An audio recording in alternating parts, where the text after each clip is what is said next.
Halo Nia, Papa lagi sakit nih. Aku bawa dia ya ke rumah sakit soalnya keadaannya semakin memburuk. Beberapa menit kemudian, Nia pun sadar bahwa ia harus ke rumah sakit. Halo Kak Raisa, kakak bawa ayah ke rumah sakit mana? Tanya Nia pada Kak Raisa.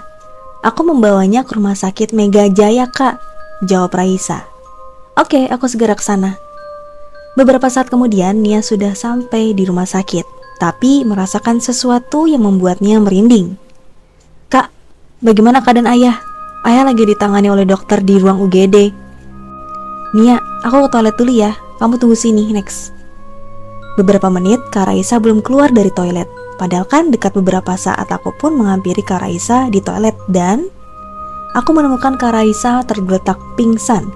Dan di cermin toilet aku menemukan sebuah bercak darah. Tulisan, aku akan menghantui kalian dan membuat keluarga kalian hancur. Tunggu pembalasanku. Ya Allah, aku memohon perlindunganmu ya Allah, ucap Nia dalam hati. Dokter, suster, tolong kakak saya, dia pingsan di toilet tadi, tolong ya dokter. Iya, kami akan bawanya ke UGD, soalnya dia seperti terbentur cukup keras, ucap dokter dan berlalu 1 menit, 2 menit, 3 menit berlalu, tapi belum menemukan kepastian apakah kakak akan segera sadar dari pingsannya. Seketika guntur dan kilat saling bersahut-sahutan. Hujan pun turun cukup deras. Aku sedikit merinding, tapi aku harus menemani kakak dan ayahku. Hujan terus-menerus, tanpa berhenti, suasana rumah sakit sudah mulai sepi. Hanya sesekali suster dan dokter melihat pasiennya. Aku pun ke kantin rumah sakit untuk membeli makanan karena aku sudah lapar dari tadi. Mbak, nasi gorengnya 1 ya. Baik mbak, mohon ditunggu, ucap mbak penjaga kantin. Mbak, udah lama jualan di RS ini? Tanya Nia. Iya, emang kenapa ya? Begini mbak, kakak saya tadi pingsan di toilet. Apa rumah sakit ini angker ya? Betul mbak, rumah sakit ini bekas penjara Belanda. Banyak sekali hantu di sini, mulai dari teriakan dari ruang mayat sampai hantu suster ngesot mbak. Jadi saya harap mbak hati-hati ya, ucap mbak penjaga kantin yang bernama Sari. Saat aku berjalan menuju ruang Raisa, aku kayak diikuti oleh sesuatu di belakang. Lantas aku menoleh, tapi tidak ada. Aku pun melanjutkan perjalanan ke kamar rawat Raisa. Sesampainya di sana, aku pun makan. Sesudah makan, tiba-tiba jendela terbuka sendiri. Aku pun mau menutupnya, tapi pas aku mau menutupnya, aku melihat kuntilanak yang berwajah hancur, kulitnya berbau, membuat aku mual. Lantas aku menutup segera jendelanya dan keluar mencari satpam. Tapi bukan satpam yang datang. Sebuah teriakan yang mengerikan datang dari arah belakangku. Lantas aku berlari menuju ruang tunggu rumah sakit dan ke resepsionis, tapi ruang itu kosong. Tanpa orang, aku berlari lagi menuju ruang dokter Aldi, dokter yang merawat ayahku, tapi aku tidak menemukannya. Aku pun menelpon pacarku. Halo sayang, aku di RS nih, tolong datang cepat, aku takut banget soalnya seluruh orang di rumah sakit tidak ada. Baik sayang, aku segera datang, ucap Anto bergegas ke rumah sakit. Saat sampai ia melihat kekasihnya ketakutan. Kamu jangan takut, udah ada aku di sini. Tiba-tiba ada suster ngesot yang memegang kaki Nia. Nia pun berteriak, lalu aku pun berteriak. Ah! Aku pun lari dan segera menjauh dari suster ngesot tersebut. Tiba-tiba aku menabrak dokter Aldi. Maaf dokter, ucapku. Iya, gak apa-apa kok, kenapa kalian lari? Tanya dokter Aldi melihatku bersama Rian. Tadi kami melihat suster ngesot dan menyentuh kakiku, ucap Nia dengan mimik ketakutan. Tenang, kalian akan baik-baik saja, ucap dokter Aldi menenangkan hati kami. Tidak lama lampu rumah sakit padam. Aku, Rian, dan dokter Aldi segera menyelusuri rumah sakit dan melihat suster ngesot itu pergi ke arah kami. Aku pun segera membaca ayat kursi. Seketika lampu rumah sakit kembali menyala dan suster ngesot itu juga sudah hilang. Aku pun memanggil Rian. Iya, jawab Rian. Kita cari rumah sakit lain yuk, aku gak tahan kalau terus diganggu di rumah sakit ini, ucapku merengek pada Rian. Maaf, tapi COVID-19 membuat rumah sakit penuh dan cuma rumah sakit ini aja yang bisa menanggung ayah kamu, ucap Rian menjelaskan. Pagi hari telah tiba. Saat aku bangun tidur, aku melihat Rian tertidur di sampingku. Aku pun tersenyum manis saat melihatnya tidur pulas. Seketika Rian bangun saat ada Dokter Aldi datang menghampiri kami. "Selamat pagi, apa kalian tidak apa-apa?" tanya Dokter Aldi. "Iya dok, kami tidak apa-apa kok," jawab Rian. "Dokter, bagaimana dengan keadaan ayah saya?" tanya Nia pada Dokter Aldi. "Oh, ayah kamu tidak apa-apa. Besok dia akan pulang dan untuk kakak kamu ia bisa pulang nanti," jawab Dokter Aldi. "Oh gitu ya dokter." Dokter Aldi pun berlalu meninggalkan kami untuk memeriksa pasien lain. "Rian, aku ke toilet dulu ya." "Iya sana pergi, aku juga akan pulang. Untuk segera ke kantor nanti sore aku balik lagi kok ke rumah sakit." "Baik, aku pergi dulu ya Bi, sayangku," ucap Rian meninggalkan Nia pergi. Nia pun berjalan ke toilet, tapi saat berjalan ia mendengar ada suara memanggilnya. Nia pun berbalik, tapi ia tak menemukan orang yang memanggilnya saat sampai ke toilet. Aku pun mencuci muka pada saat aku bercermin. Aku melihat pocong di belakangku. Aku pun berteriak, "Ah, ada pocong, tolong!" Semua dokter dan suster datang mendatangiku. "Kamu kenapa Nia?" tanya Dokter Aldi. "Aku tadi lihat dari cermin pocong, mukanya hitam banget." Semua suster pun bertanya-tanya, siapakah pocong itu yang beraninya dia menampakkan diri dan mengganggu ketenangan rumah sakit. Saat berjalan menuju ruang rawat ayah, aku melihat surat yang isinya, "Tolong bantu aku, tolong kami." Aku pun bertanya-tanya, mengapa hantu minta tolong padaku? Saat membaca surat yang ada di atas meja tersebut, yang isinya meminta tolong kepadaku, dan yang meminta tolong tak lain dan tak bukan adalah hantu suster ngesot tersebut beserta teman-temannya.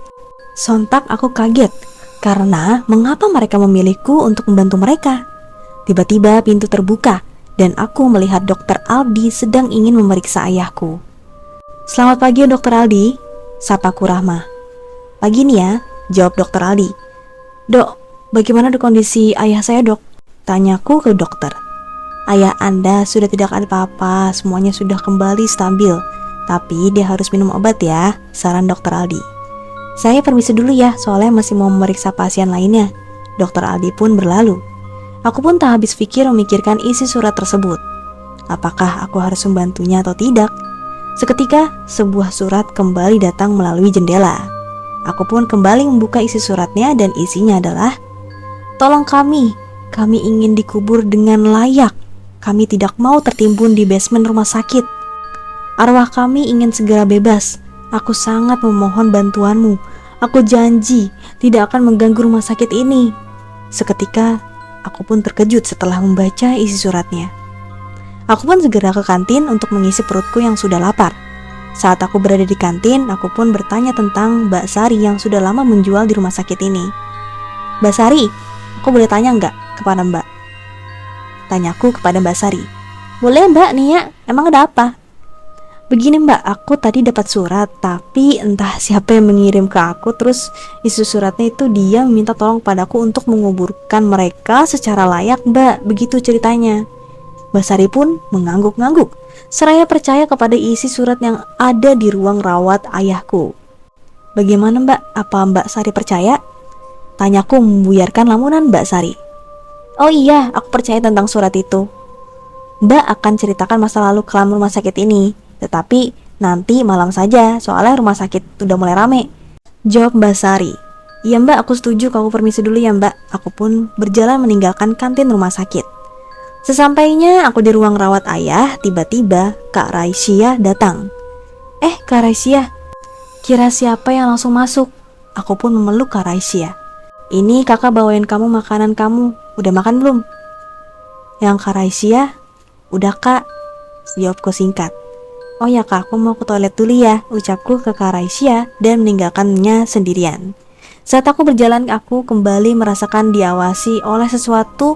Aku pun menoleh ke belakang, tapi tidak ada siapapun saat itu. Aku berjalan kembali dari toilet. Aku tiba-tiba kaget karena melihat sesuatu terbang dari atasku kayak kuntilanak. Aku pun lari terbirit-birit dan berteriak sekencang mungkin. Semua orang di rumah sakit segera datang ke aku yang sudah tersungkur lemah di lantai saat melihat kuntilanak terbang di atasku. Saat itu pun aku melihat suster ngesot itu melihat kepadaku, dan aku mau menunjukkan bahwa itu suster ngesotnya ada di sana. Tapi tiba-tiba Tapi tiba-tiba kepalaku sakit dan akhirnya aku pun jatuh tersungkur. Dokter Aldi yang melihatku pingsan membawa ke ruang rawat untuk memeriksa keadaanku.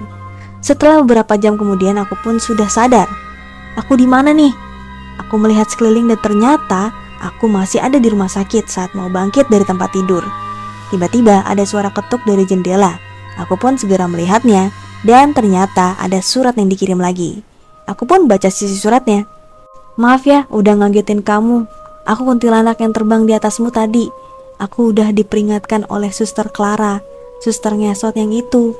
Sekali lagi maaf, kami tidak akan mengganggu rumah sakit ini jika kakak membantu kami. Aku pun terperanjat tak percaya bahwa hantu juga bisa meminta maaf. Aku pun semakin yakin untuk menolong arwah di rumah sakit ini, kataku dalam hati. Saat aku mau keluar kamar, aku melihat Rian masuk dan tanpa kata dia memelukku dengan sangat erat. Sayang, kamu baik-baik saja kan? Aku sangat khawatir saat dokter Aldi menelponku dan mengatakan bahwa kamu pingsan. Iya, aku baik-baik saja kok. Aku cuma lemes aja tadi. Aku pas di toilet, aku lihat kuntilanak terbang, jadi aku berteriak dan pingsan deh, jawabku. Aku pun semakin yakin deh ingin membantu mereka supaya mereka tidak mengganggu rumah sakit ini dan tidak akan ada lagi kisah mistis di rumah sakit ini. Tanyaku ke Rian. Kamu serius sayang ingin membantu mereka? Ya, aku sangat serius malah, jawabku, dan tiba-tiba dokter Aldi dan seorang suster masuk untuk memberikanku obat dan sebuah bubur putih. Bagaimana keadaanmu, Nia? Tanya dokter Aldi. Aku baik-baik saja kok dokter, aku hanya lemes saja. Aku tadi shock banget tadi soalnya, kataku dan duduk di kasurku. Oh kalau gitu aku permisi dulu ya, masih ada jadwal pemeriksaan soalnya. Nanti aku kesini lagi ya buat ngecek kondisi kamu. Dokter Aldi pun keluar dan diiringi oleh susternya. Aku malas banget deh di sini. Aku bosan, suntuk, aku mau pulang aja, kataku pada Rian. Tunggu ya sampai keadaan kamu sudah sembuh. Kan kamu juga ingin menolong arwah mereka supaya nggak ganggu ini rumah sakit ini. Kasihan sekali soalnya banyak loh yang takut berobat ke rumah sakit ini, timpal Rian. Tiba-tiba pintu diketuk oleh seseorang. Masuk, kataku. Kak Raisya, kata Ki heran. Kok kakak ada di sini, kan pekerjaan kakak masih banyak? Tanya Kak Raisya. Kakak mau jenguk ayah tadi, tapi kamu gak ada di ruang ayah, jadi aku cari kamu. Kamu ada di sini. Iya kakak, tadi aku lihat kuntilanak terbang di atas. Jadi aku pun tersungkur lemes dan pingsan deh, kataku menjelaskan kronologinya. Tiba-tiba lampu rumah sakit mati. Beberapa saat kemudian ada suster ngesot masuk ke ruanganku.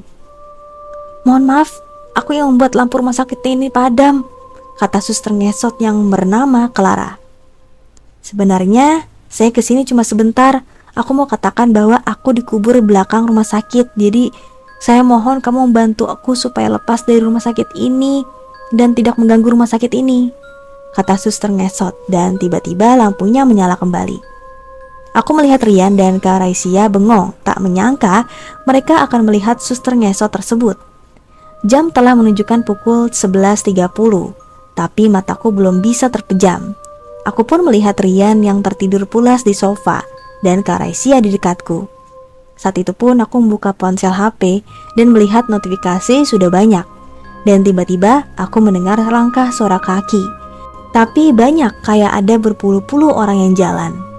Aku pun bertanya-tanya, siapa sih yang jalan di rumah sakit? Kan rumah sakit ini sangat sepi kalau malam. Aku pun tidak fokus dan semakin lama derap langkah kaki mereka semakin banyak. Aku membuka pintu dan melihatnya, tapi takut membangunkan Kak Raisya. Aku pun menghela nafas dengan ketakutan. Aku pun berpikir negatif. Jangan-jangan ini... Aku sangat takut karena mungkin saja mereka adalah penunggu rumah sakit ini. Selang beberapa lama, aku tak mendengar suaranya kembali. Tiba-tiba, dokter Aldi masuk ke ruanganku dan melihatku belum tidur. Kok kau belum tidur? Ini kan udah malam, tanya dokter Aldi. Enggak dok, tadi aku mendengar suara derap langkah kaki. Jadi aku kebangun dan berpikir mana mungkin ada orang sebanyak itu di rumah sakit. Tapi aku tak mendengarkan apapun, tadi saya di kamar sebelah. Tiba-tiba, aku sangat pucat pasti mendengarkan penjelasan dokter Aldi. Baik, kalau begitu saya permisi dulu ya, ucap dokter Aldi dan keluar dari ruanganku. Tak berapa lama, Kak Raisya bangun dan menemaniku yang sedari tadi tidak bisa tidur. Kak, tadi aku dengar suara derap kaki banyak sekali. Aku takut, Kak. Kamu kecapean kali, jangan mikir banyak. Kamu aja masih kayak gini, ucap Kak Raisya.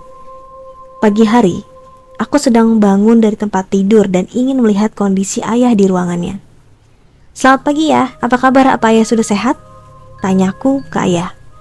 Aku baik-baik saja kok, nak. Nanti juga aku sudah diperbolehkan pulang, ucap ayah dengan memakan makanannya. Oh, syukurlah. Ya, aku merasa di sini banyak hantunya jadi mau cepat-cepat pulang.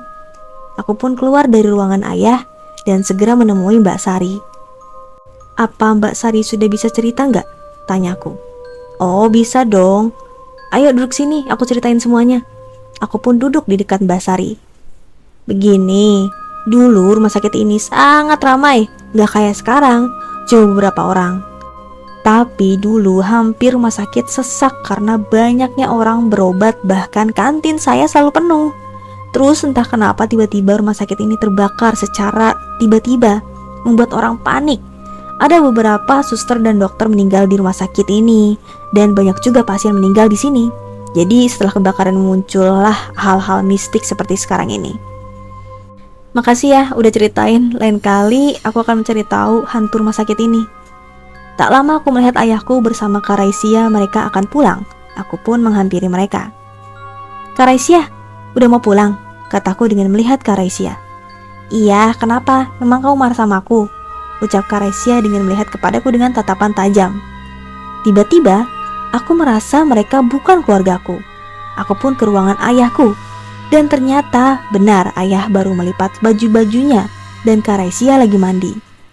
Kak Raisya, aku kira udah pulang. Soalnya tadi saat aku ke ruangan ayah, aku melihat ayah dan Kak Raisya mau pulang. Saat aku bertanya cuma melotot doang, ucapku sama Kak Raisya.